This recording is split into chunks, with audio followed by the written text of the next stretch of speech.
दिल्ली को दिलवालों का शहर कहा जाता है।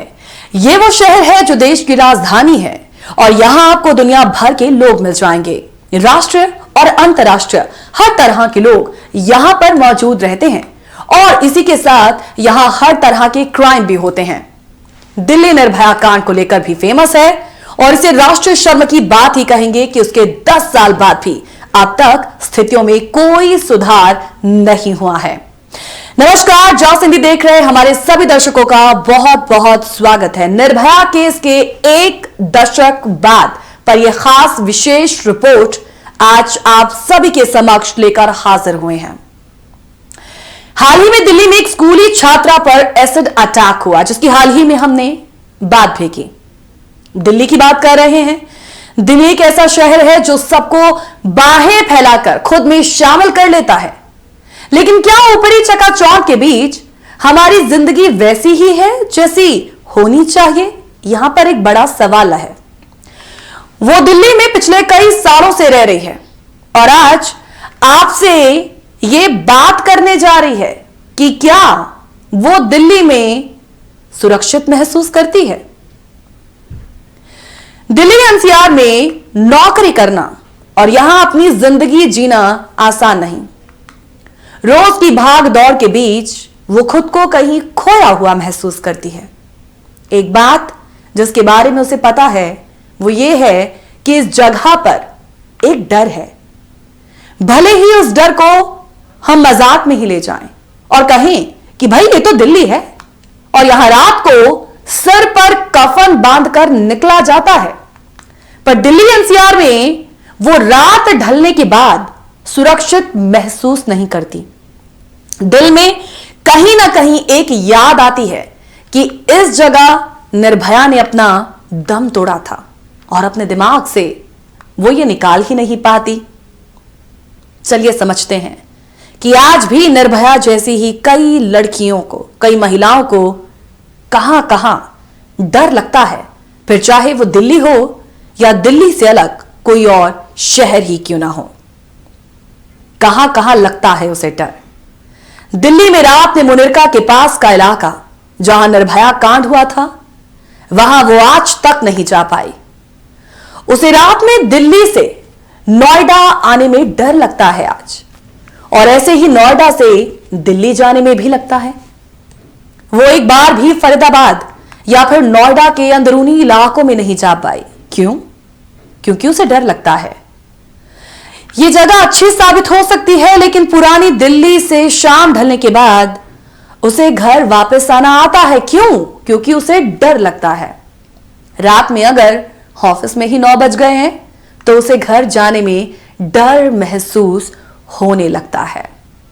सवाल यह है कि आज भी यह डर उसे क्यों लगता है? यह डर आज भी क्यों है?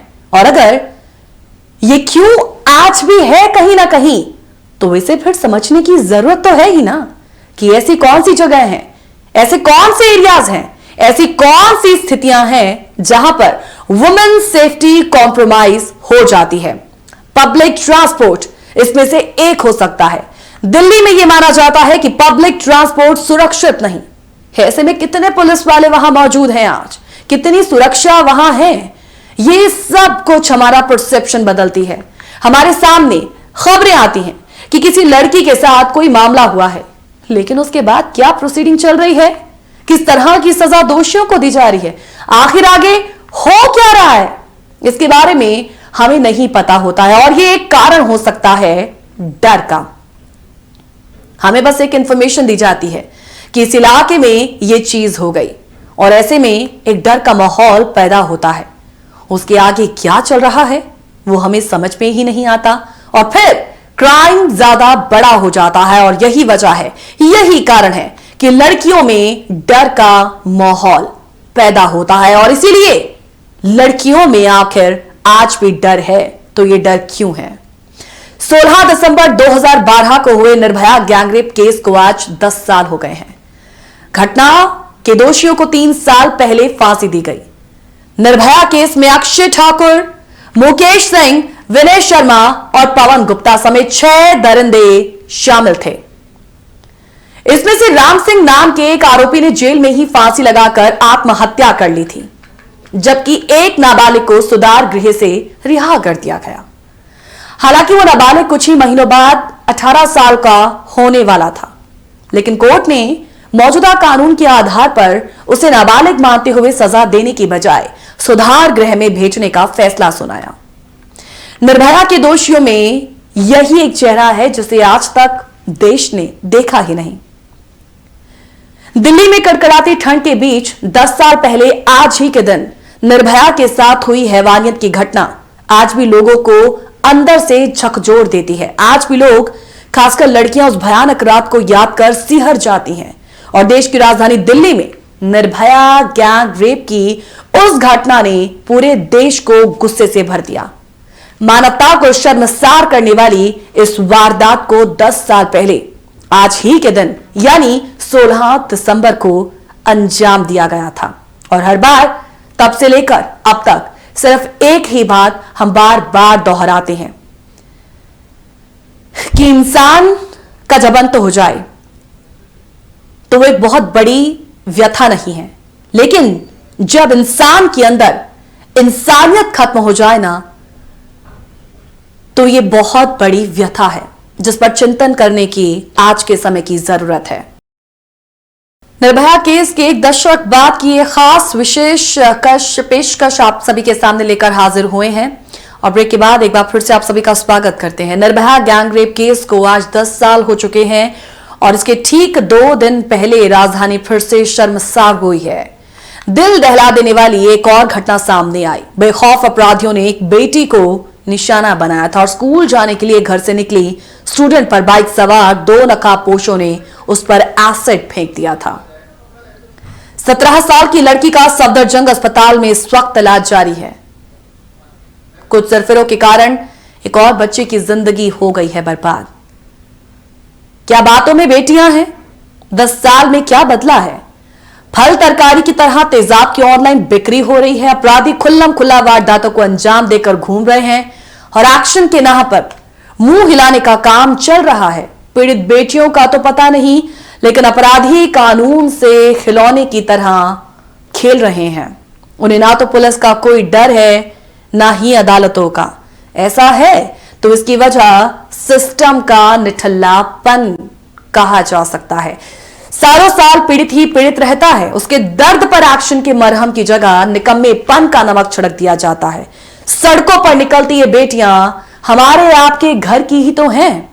आज किसी के साथ हुआ तो जरूरी नहीं कि कल वो आपके साथ नहीं हो सकता है, लेकिन एक बात जरूर है कि एक दशक में हालातों में बहुत बदलाव नहीं हुआ है। और ये क्यों कह रहे हैं, आइए आपको समझाते हैं। महिला सुरक्षा की स्थिति ज्यादा बदलाव नहीं हुआ और ये हम नहीं, ये कहीं ना कहीं आंकड़े कहते हैं, सरकारी आंकड़े, एनसीआरबी के आंकड़े। रेप भारत में महिलाओं के खिलाफ चौथा सबसे आम अपराध है। उत्तर प्रदेश की उन्नाव का मामला हो, हैदराबाद का गैंग रेप हो, हाथरस रेप जैसे हजारों मामले इस वक्त शामिल हैं और ये हमारे जहन से उतरते ही नहीं, दिलो दिमाग से उतरते ही नहीं। Nirbhaya gang rape murder case के बाद देश में रेप के मामले जहां घटने चाहिए थे वहां पर निरंतर बढ़ते चले जा रहे हैं और बीते 10 सालों में महिलाओं की सुरक्षा को लेकर सिचुएशन बद से बदतर ही हुई है। भारत में कुल दर्ज रेप केसों में 5 रेप पीड़िताओं में से 4 राजस्थान, यूपी, एमपी, महाराष्ट्र, केरल, असम, हरियाणा, झारखंड, ओडिशा और दिल्ली, इन 10 राज्यों से हैं। साल 2021 की बात करते हैं। महिलाओं के खिलाफ अपराध के 4,28,278 मामले रिकॉर्ड किए गए हैं। फिर आते हैं उसके बाद, उससे पहले 2020 का साल, उसकी तुलना में तो आप देखेंगे कि जो आंकड़ा है वो 56,775 केस, यानी कि ज्यादा है। और फिर थोड़ा सा उसके और नीचे आते हैं 2012, इस साल में महिलाओं के खिलाफ अपराध की संख्या 2,44,270 थी। आकलन आप खुद ही वहां बैठे बैठे कर सकते हैं। निर्भया केस के 10 साल पूरे होने के 2 दिन पहले राजधानी में एक स्टूडेंट पर तेजाब से घटना, ये जो हमला किए जाने की घटना हुई थी, उस पर हाल ही में हमने डिकोड द कोर्ट्स में बात की थी। अटैकर्स को कानून का कोई डर ही नहीं। जिस तरीके से उस हमले की पूरी सिचुएशन ने हमें अपने आप से रूबरू करवा दिया।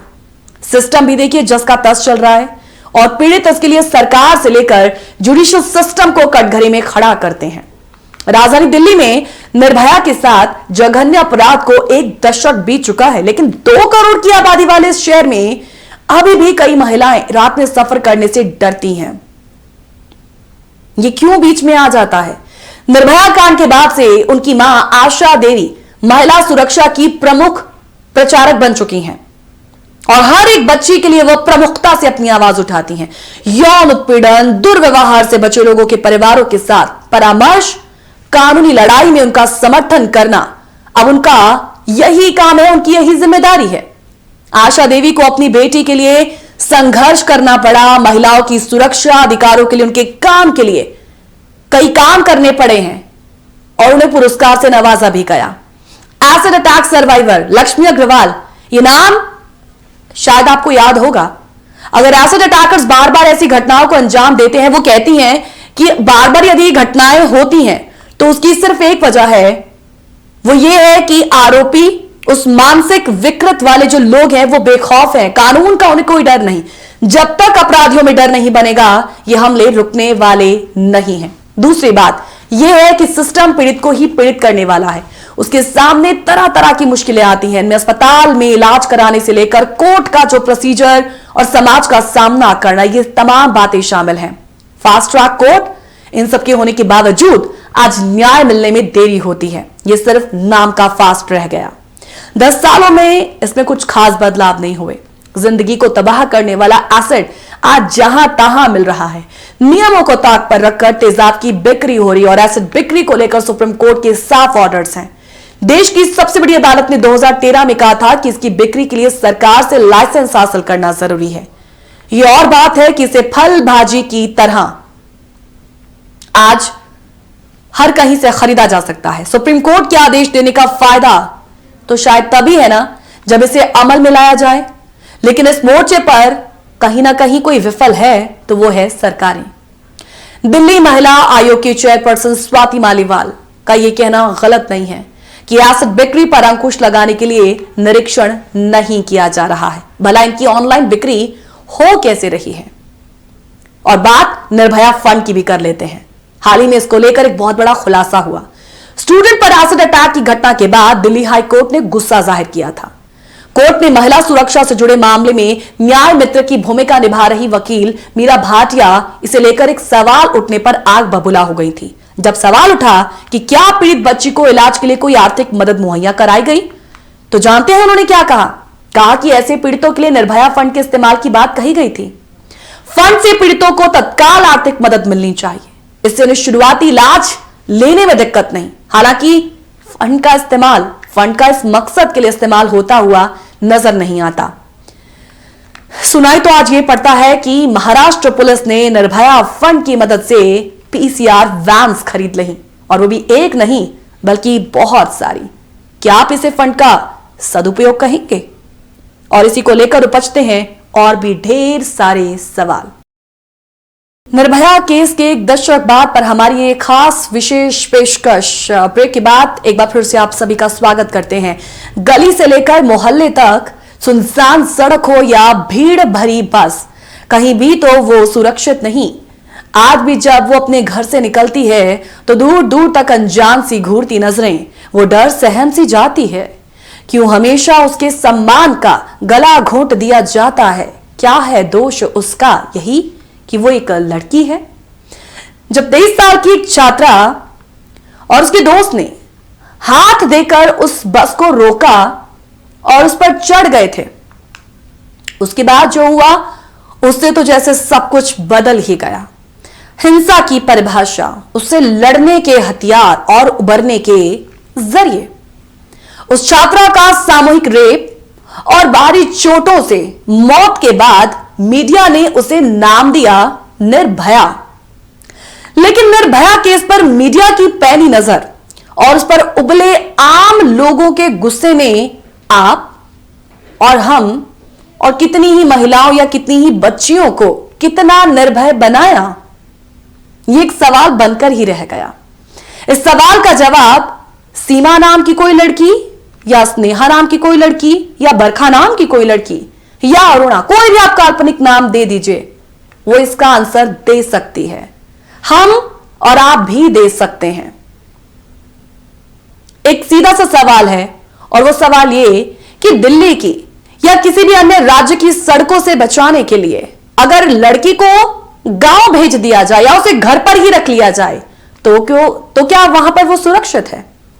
चलिए मान लीजिए उसकी शादी कर दी जाए, तो क्या उसमें भी वो घरेलू हिंसा का शिकार नहीं होगी?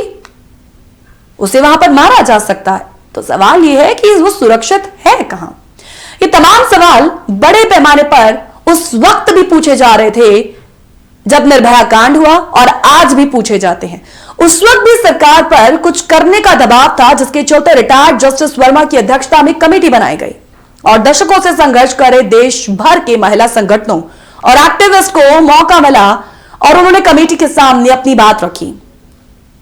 सरकार ने कुछ सुझाव माने और कानून में बदलाव कर औरतों के खिलाफ हिंसा की परिभाषा का दायरा बढ़ा दिया। जांच के दौरान पुलिस और मेडिकल कर्मियों की जिम्मेदारी सुनिश्चित करने के लिए जुर्माने तय कर दिए गए। सरकार जघन्य यौन हिंसा के लिए मौत की सजा का प्रावधान भी लेकर आ गई। हालांकि कमेटी इसके खिलाफ थी उस वक्त, और उसका मानना था कि ऐसा जरूरी नहीं कि कड़ी सजा का डर अपराध करने वाले को रोक दे। महिलाओं के खिलाफ क्राइम होते ही क्यों हैं? उसका सीधा सा कारण जो समझ में अभी आता है वो ये है कि लोगों को लगता है कि वो बच जाएंगे जो आरोपी हैं। हमें बतौर समाज कहीं ना कहीं खुद को तो बदलने की फिर जरूरत है, और साथ ही साथ एजुकेशन सिस्टम को ना सिर्फ वुमेन सेफ्टी बल्कि ह्यूमन सेफ्टी की ओर ले जाने की जरूरत है। लेकिन कहीं ना कहीं हम घूमते रहते हैं सिर्फ वुमेन सेफ्टी को लेकर। यह सिर्फ दिल्ली की समस्या नहीं है, यह पूरे भारत की समस्या बन चुकी है। लड़कियां यहां सुरक्षित महसूस नहीं करती और लगभग हर जगह पर हमें इस तरह की बातें सुनने को मिलती हैं। अगर कोई अंतर्राष्ट्रीय रिपोर्ट आती है तो हमें पता चलता है कि महिला सुरक्षा के मामले में भारत बहुत पीछे है। सड़क पर छोड़िए, यहां तो महिलाएं घर पर भी सुरक्षित महसूस नहीं करती। रह रहकर समाज में घटित हो रही है महिला अत्याचार, महिला हिंसा, महिला उत्पीड़न की घटनाएं चिंतित करती हैं और इन पर कंट्रोल के लिए कुछ प्रभावी कदमों की जरूरतों को भी व्यक्त कर देती हैं। अब यह देखना भी दिलचस्प है कि जहां साल में 2 बार लड़कियों को महत्व देने के लिए उसे पूजने के पर्व मनाए जाते हों, कंचक पूजा, वहां लड़कियों को दोयम दर्जे का मानने वाले भी बहुत हैं। महिलाओं के अस्तित्व और उसकी अस्मिता को नोचने वाले भी बहुत हैं। और आए दिन ऐसी घटनाएं तो हर न्यूज चैनल या समाचार पत्रों में देखने सुनने को मिल ही जाती है कि किस तरह आज भी महिलाओं के साथ हिंसा और अत्याचार किया जाता है, बाहर और अंदर भी। जबकि आधुनिक होते भारत में महिलाओं ने अपने प्रयास के दम पर आज बहुत सारी अचीवमेंट्स हासिल की हैं, और ये सिर्फ अंतर्राष्ट्रीय लेवल पर ही नहीं, भारत में भी। ये देखकर बड़ा गर्व होता है। लेकिन जब ऐसी घटनाएं होती हैं, जैसी पीलीभीत में हुई, जैसी उन्नाव में हुई, जैसे दिल्ली के किसी गली चौराहे में हुई, जैसे हैदराबाद में हुई, तो ये सोचने को हमें विवश होना पड़ता है कि समाज की वास्तविकता क्या है। महिला समानता आज का सच है या फिर कोई अपवाद है? प्रोग्रेस के प्रतिमान लिखने वाली महिलाएं हमारे समाज का वास्तविक सच है, या वो हैं जो पीलीभीत की या उन्नाव की या हैदराबाद की या दिल्ली की पीड़िता के साथ हुआ? इस पर कहीं ना कहीं से गंभीरता से चिंतन तो करना ही पड़ेगा ना। महिलाओं के प्रति यह संवेदनहीनता और बर्बरता कब तक चलती रहेगी? क्यों इस सवाल का जवाब हमें नहीं मिलता? भारत आज विकास के रास्ते पर तेजी से बढ़ रहा है, लेकिन अभी भी कई हिस्सों में महिलाओं को लेकर गलत धारणा है कि महिलाएं या बेटियां परिवार पर एक बोझ की तरह हैं या ये उसका घर नहीं है।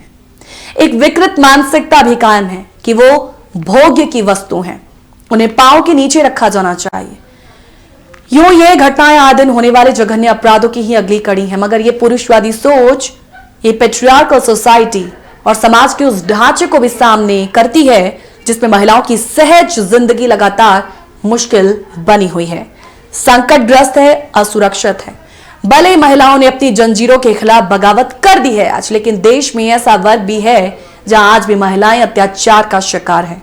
भले खास महिला वर्ग ने आर्थिक मोर्चे पर आजादी हासिल कर ली, लेकिन एक बड़ा महिला वर्ग आज भी पुरुष प्रधान समाज की सोच का शिकार है। हमारी आज की इस खास पेशकश में फिलहाल इतना ही। जॉस हिंदी के बाकी प्रोग्राम देखने के लिए स्टे ट्यून्ड विद जॉस हिंदी। फिलहाल दीजिएगा इजाजत। नमस्कार।